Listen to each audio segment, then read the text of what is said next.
स्वागत है दोस्तों आपका जीजीके की 14 एपिसोड की एक्सप्लेनेशन में। तो स्टार्टिंग में ही हमें दिखाया गया है कि जो नेमसामा होती है उसको नीसामा एंड उसका जो ब्रदर यूई होता है वो एक डोमेन एक्सपेंशन में फंस जाते हैं, जो कि गैटो और उनकी फाइट के दौरान वो एक स्पिरिट को रिलीज करता है और वो तीनों एक डोमेन में फंस जाते हैं। तो डोमेन के 3 सिंपल रूल्स दिखाए गए होते हैं कि जो कर्स्ड एनर्जी होती है उसको वो स्पिरिट ट्रैक करती है और उस जब भी वो अपनी कर्स्ड एनर्जी कोई भी यूजर इंक्रीज करता है तो वो एक कॉफिन में बंद कर देती है। सेकंड क्या होता है कि वो अंडरग्राउंड ट्रांसफर हो जाता है और एक बड़ा सा पत्थर जिसको टॉम कहा गया है वो उसके ऊपर गिरता है। और थर्ड में अगर वो 3 सेकंड के अंदर यूजर बाहर ना आ पाए तो उसको जो डिसीज होती है वो इंस्टेंटली किल करती है। फर्स्ट टाइम तो नीसामा अटैक करके कॉफिन से बाहर आ जाती है 3 सेकंड से पहले ही, और वो अपने जो ब्रदर होता है यूई उसके साथ कहीं छुपी प्लानिंग बनाती है कि अगर उसका ब्रदर यूई if he will die for her तो वो आगे प्लान में कामयाब हो सकती है। तो प्लान के अकॉर्डिंग यूई अपनी जो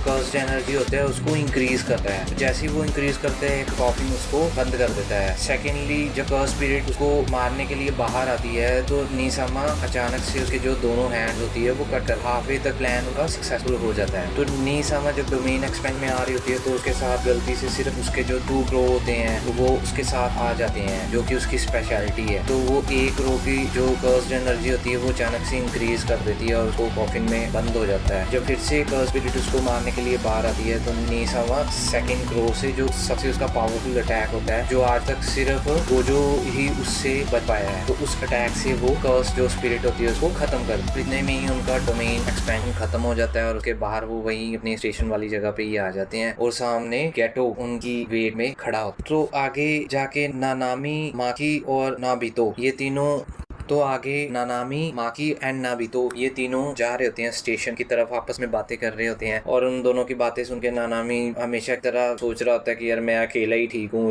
इन दोनों के साथ काम करने से। तो आगे जाके उनको कर्स स्पिरिट दिखाई देती है जो एक ग्रेड 1 लेवल का थ्रेट होता है। इतने में ही जैसे वो कुछ सोच पाए तो नाबितो फटाफट से अपनी एक टेक्निक से उसको एक फ्रेम में फ्रीज कर देता है और उस पर अटैक करता है। तो वो दोनों काफी हैरान होते हैं। माकी और नानामी दोनों सोच रहे होते हैं कि यही इसकी कोई स्पेशल पावर है के बारे में उनको नहीं पता होता। तो हम आगे जाके इसको एक्सप्लेन करेंगे। तो उस कर्स स्पिरिट को अचानक से गुस्सा आ जाता है कि इन्होंने हनामी को खत्म कर दिया है और वो एक कर्स्ड वॉर्म में ट्रांसफर हो जाती है जिसका नाम डैगन होता है। डैगन अचानक से इन तीनों पे एक वाटर फ्लो से अटैक करता है जिससे कि जितना हाफ स्टेशन होता है वो पानी में डूब जाता है और नानामी उसमें और माकी उसमें डूबते डूबते बचती है। माकी जैसे ही डैगन पे अटैक करती है तो वो माकी का जो वेपन होता है उसको पकड़ लेता है और माकी काफी हेल्पलेस फील करती है और इतने में ही नाबितो पीछे से आके उस पे अटैक करता है, उसको फ्रीज कर लेता है। हालांकि नानामी उस पे अटैक करता है लेकिन कर्स स्पिरिट को कुछ भी फर्क नहीं पड़ता। नाबितो काफी हैरान होता है कि 2 ग्रेड 1 सोर्सर उसको हैंडल नहीं कर सकते, यानी कि ये जो कर्स वॉर्म है वो काफी पावरफुल है, उसको अंडर एस्टिमेट करना ठीक नहीं होएगा। नाबितो को उसकी मूव्स पहले से ही पता होती हैं और वो देख लेता है कि कर्स वॉर्म के आसपास एक जो वाटर का बैरियर बना हुआ है जिससे कि वो उसको प्रोटेक्ट करता है हमारे अटैक से। तो फाइट सीक्वेंस में डैगन मान जाता है कि जो नाबितो है उसकी जो वो काफी पावरफुल है और नाबितो इसलिए पावरफुल है क्योंकि उसके पास एक अपनी टेक्निक है प्रोजेक्शन सोर्सरी। उसमें क्या होता है कि वो 1 सेकंड को 24 फ्रेम्स में बांट सकता है, यानी कि 1 सेकंड को भी आगे उसके 24 हिस्से कर सकता है जिससे कि वो उन 24 हिस्सों को डिफाइन कर सकता है कि वो उसमें क्या क्या एक्शन लेगा। और सेकंड उसकी यूजेज ये है कि वो जिस भी यूजर को अपने पाम से टच करता है उसके भी एक्टिवेट कर देता है कि वो अगर अगले 1 सेकंड के डिफाइंड टाइम में वो 24 एक्शन जो उसने सोचे अगर उनमें से वो इधर उधर भी गया तो वो अचानक से फ्रीज हो जाता है। उससे नाबितो को एडवांटेज मिल जाती है उस पे अटैक करने का। बट इसमें एक रिस्क भी है। नाबितो काफी स्मार्ट है क्योंकि वो 24 हिस्से उसने डिफाइन किए हैं कि वो कैसे कैसे एक्शन लेगा, अगर उनमें से वो अगर थोड़ा सा भी गलत हुआ उसने वैसा एक्शन नहीं लिया तो नाबितो खुद उसमें फ्रीज हो जाएगा। इससे ही जो नाबितो है वो सबसे फास्टेस्ट सोर्सरर बन गया है गोजो को छोड़ के। जैसे ही वो डैगन पे अटैक करता है और वो उस पे सेकंड अटैक से उसको खत्म करने की कोशिश करता है, उसको पता चलता है कि वो अचानक से एक डोमेन में चला गया है जो कि डोमेन डैगन ने क्रिएट किया होता है। उस डोमेन का नाम होता है होराइजन ऑफ द कैप्टिवेट स्कांडा। अगर मैं गलत बोल दूं तो प्लीज माइंड मत करना, बड़े अजीब अजीब से नाम है, जापानीज इतनी अच्छी भी नहीं है।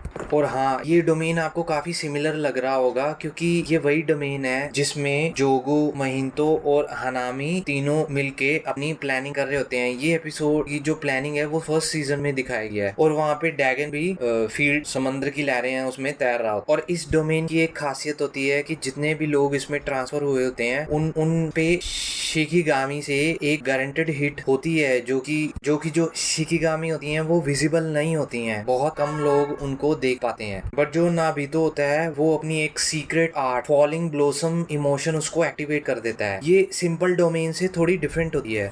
टोटल 3 क्लैन ही है जो इसको यूज कर सकते हैं। गोजो, जेनिन एंड कामो, ये 3 क्लैन ही इसको सिर्फ यूज कर सकते हैं। तो ये सिंपल डोमेन से इसलिए डिफरेंट है क्योंकि सिंपल डोमेन में क्या होता है कि एक डोमेन का जो कर्स्ड यूजर होता है, जो डोमेन में फंसा होता है, उसके आसपास फैल जाता है जो उसको दूसरे डोमेन से बचाता है। लेकिन इसमें क्या होता है कि जो एक कर्स्ड एनर्जी होती है वो यूजर के आसपास फैल जाती है, जिससे क्या होता है कि उसको किसी भी अटैक से प्रोटेक्ट किया जा सकता है। तो इसकी वजह से तो शिकिगामी के अटैक से बच जाता है, लेकिन नानामी एंड माकी को वो हिट कर देता है। ड्रैगन होता है वो अब तक समझ गया है कि जो बितो है वो हल्के में लेने वाला आदमी नहीं है, इसलिए वो अपनी एनर्जी को 70% उसके लिए और 30% नानामे के लिए फिक्स कर देता है और उसी इंटेंसिटी से ही अटैक करता है और वो अपनी डेथ फॉर्म टेक्निक को एक्टिवेट भी कर देता है, जैसे कि 1000 ऑफ शिकिगामी उन पे अटैक आती हैं अचानक से ही। बेसिकली शिकिगामी फिशेस की फॉर्म है, अलग अलग डरावनी सी फॉर्म है जो काफी इंटेंसिटी से सी लेवल से बाहर निकल के दूसरे यूजर्स पे अटैक करता है। तो नानामी माकी को कहता है कि जब भी उसे शिकिगामी की प्रेजेंस फील हो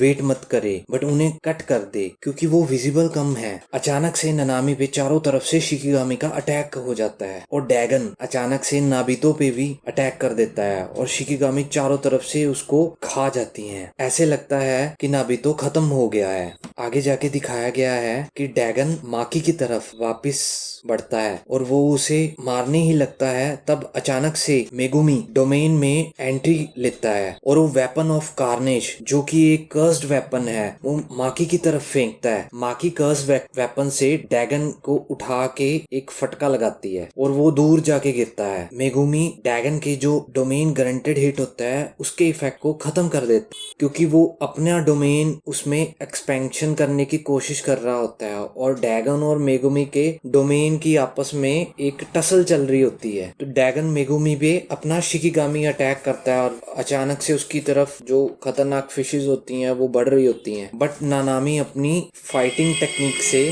उन्हें खत्म कर देता है। इतने में ही माकी और नोबिता भी अटैक करते हैं, बट एक नाबितो की एक बाजू कट चुकी होती है। मेगुमी नानामी को बताता है कि वो डोमेन में होल करने की कोशिश कर रहा है और वो तीनों उसमें से जंप कर जाएंगे और डैगन डोमेन को दोबारा से एक्सपैंड नहीं कर सकता गोजो की तरह। इन्हीं में ही नानामी सबको असेंबल करने को कहता है। डैगन को भी उनके प्लान का पता चल जाता है। जैसे ही डोमेन में स्मॉल होल ओपन होता है तो उसमें अचानक से टोबी एंटर कर जाता है, जो कि एक गूज बम्प देने वाली फीलिंग सी लगती है। तो बने रहें प्लीज मेरे चैनल पे। अगले एपिसोड की बात हम मांगा के जरिए करेंगे कि आगे क्या होता है।